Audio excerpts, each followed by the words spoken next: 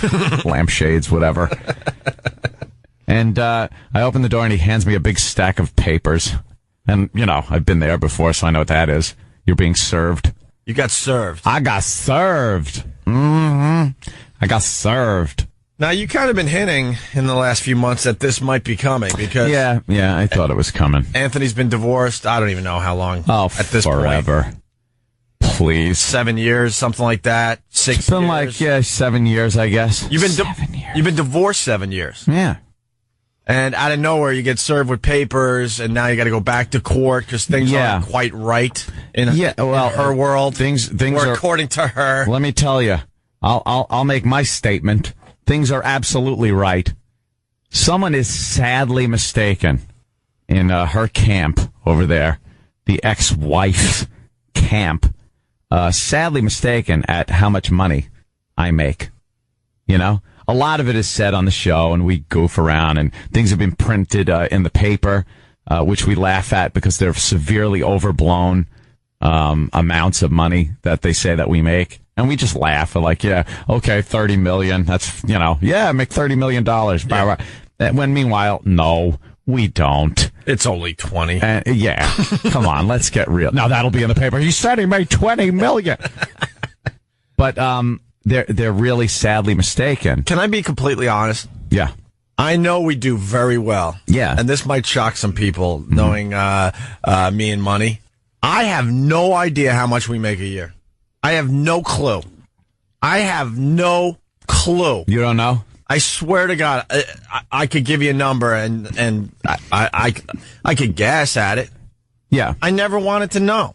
There are also variables. But the beauty of me, Anthony and I, we make exactly the same. So in my weird world, I don't need to know, don't want to know. I just want to know we're doing well. But I have Anthony to make sure that everything's on the up and up. Yeah. I have the contracts at home.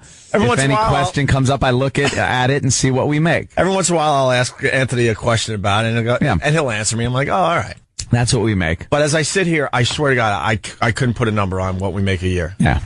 And I like it that way for some weird, it just makes sense in my stupid head. I kind of keep track. And Ant keeps track. I keep track. And that's why it's okay. And the reason I keep track is because I have to keep track.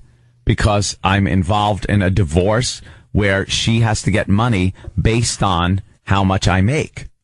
So, that's how I have to pay her. See, so Jimmy's doing what I did all day Saturday. Oh, just fuming. I was telling Ant before the show in the office today, it's just amazing that in this world, you could say you don't want to be with a person anymore, but then the courts will decide when you actually don't have to be with that person anymore as far as their involvement in your life. Anthony got divorced 7 years ago. I want no involvement with this person ever again. I don't want to see her name. I don't want to see her. I want no involvement with this person. That's it. And before you even got divorced, there was a couple of years where you didn't want to have anything to do with her anymore. Right. And out of nowhere, thinking you've kind of moved on with your life, except for having to sign Except for a financial commitment, which is, that to me, I've rationalized it to where it's just like business. It's like paying my American Express bill. That's what it is. She's a bill. She's an entity to me that needs to be paid. That's all. And that's what I've been doing. Just like I pay my other bills. I pay the full amount, and I pay it on time. And then I get this load of crap on Friday. Bring everyone up to speed, because we talked about it on the show.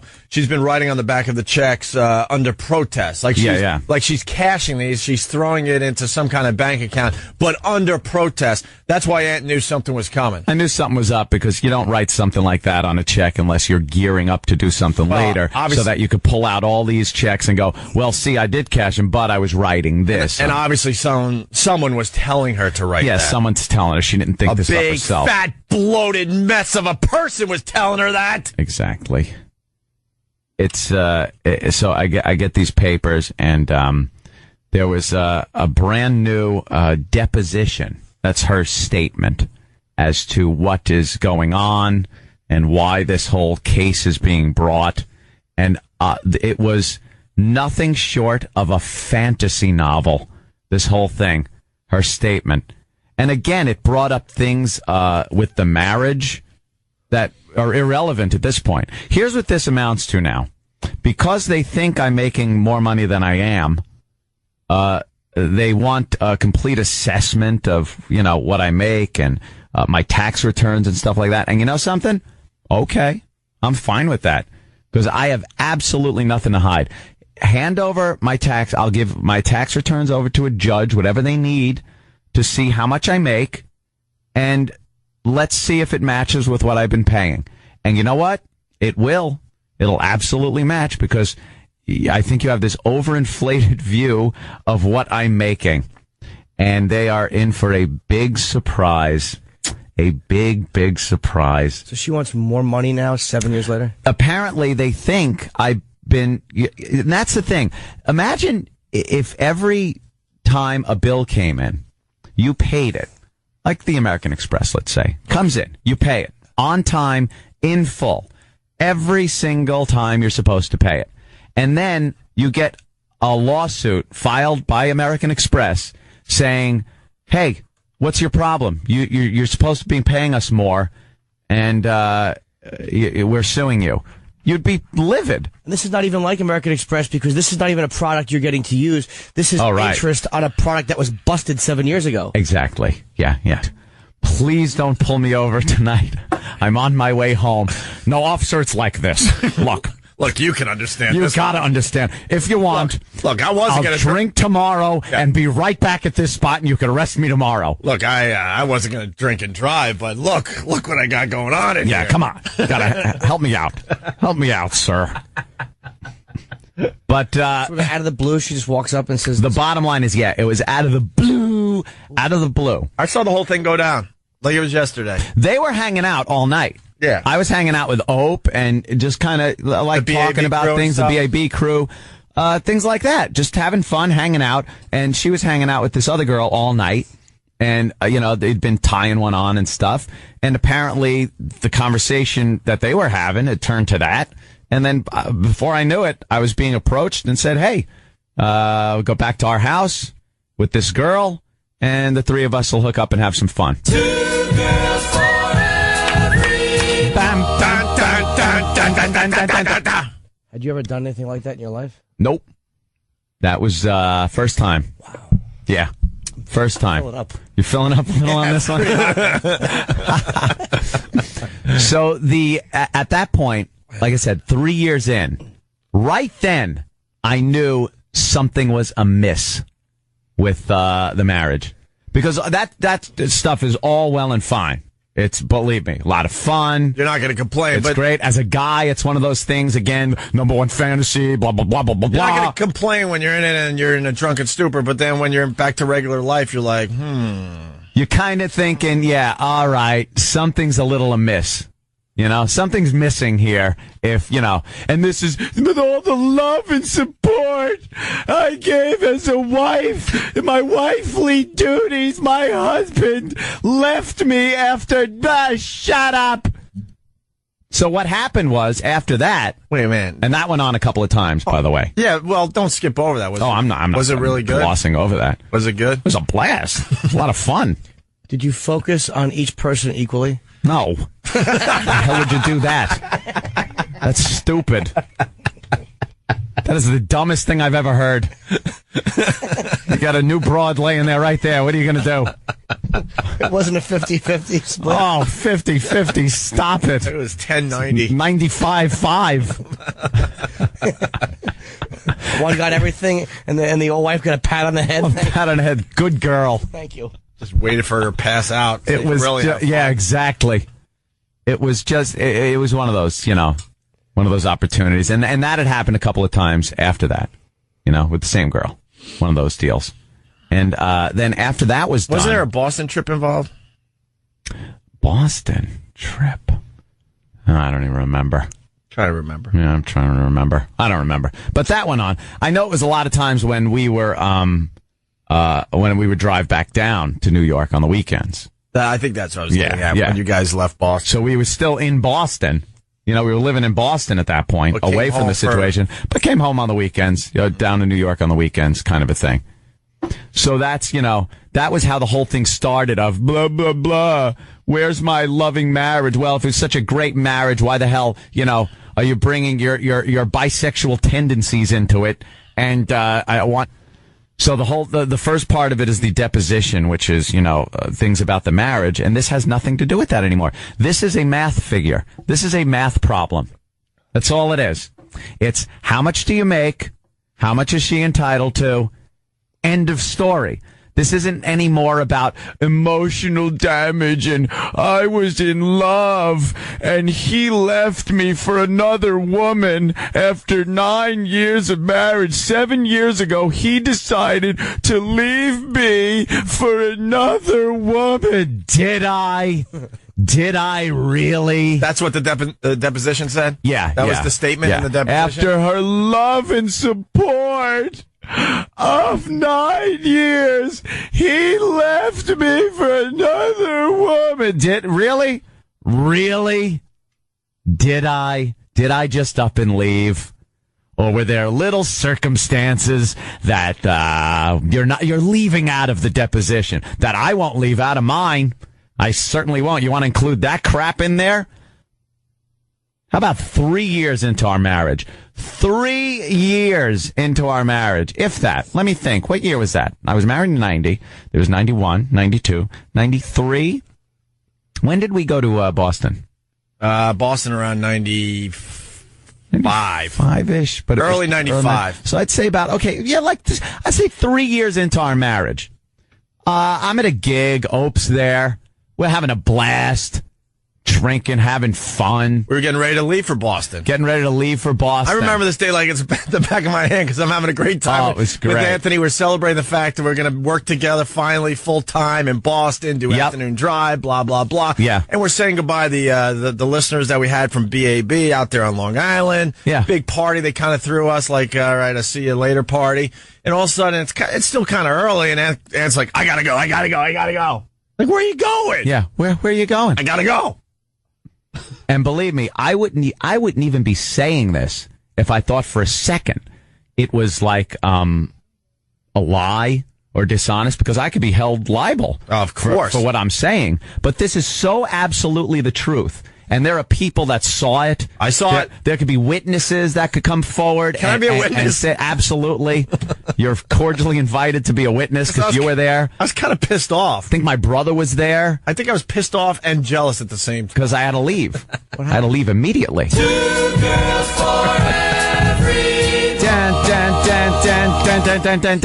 Well, the ex-wife comes up to me and informs me out of nowhere that a girl at the bar that was hanging out there that we have been friends with for a while, this girl Cindy, just use her first name, girl named Cindy, had wanted to come home and have some sex with us. 2 girls for every boy. All of a sudden, Anthony Goodbye. All of a sudden, Anthony looked at me. Gotta go. 2 girls for every boy. I left the shape of me in the wall. I've never seen someone leave a bar faster in my life. Just drunk off his ass, like just. Oh my God! I was praying, please, police. If there's any night, don't pull me over tonight and me involved in that whole situation. Not because you were going to complain. Because after that happened, because this girl wound up moving down to Florida and wasn't available anymore. And all I heard for a few years after that was, how can we do that again? Gotta find somebody. Oh, boy. Yeah. This is where it gets uncomfortable. That was it. I got turned around. This is the only time I get uncomfortable. That was it. No, that was how uncomfortable it was getting also. Can I turn back? She would just keep, you can turn around. All right. She would keep wondering, oh, well, blah, blah, blah, how are we going to do this? Blah, blah, blah, blah. 9 years. I gave him 9 years. My husband then left me 7 years ago. I left because I couldn't be married anymore to you. That's why I left. Because there was nothing left to the marriage anymore. It wasn't one of those. It wasn't a marriage where there was this loyalty to each other. She was obviously on the prowl. On the prowl. And I'd had it at that point. I was done. And happened to find someone I'd rather be with. And that was 7 years ago. Still with the girl. And very happy. Very happy. Very happy. 7 years ago. So it's not like I'm bouncing around like a whore to 20 different girls. I found somebody that I'm happy with, that I don't have to throw over my shoulder and drag out of a bar. That's a plus. Oh, boy, I got to turn around again. I never understood how important locomotion is to a marriage. How important the ability to move by oneself is in a marriage. And, that was, but the deposition that I read was, I gave so much and helped in his career and this, that. And again, this has nothing to do with this case that's coming up. This is purely a financial, money, 2 + 2 = 4 kind of a thing. It has nothing to do anymore. The divorce thing, they pulled all that emotional crap out. But this has nothing to do with that. So it shouldn't even have been included in the deposition. But the fantasy that just went on about how, hurt she was and what a scumbag I was for leaving, that's why I left. There was nothing left. There was no love in that marriage. And then why can't you just friggin' leave?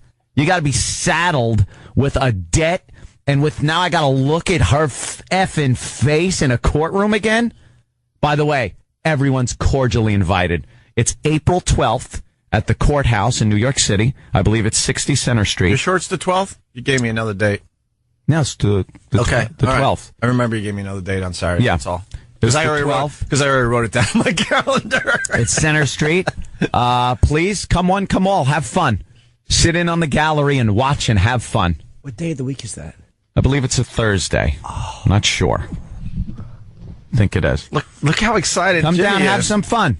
Should we call the papers? Call the papers, everyone. Just everybody. Let's have a little party. I want everyone to come in and get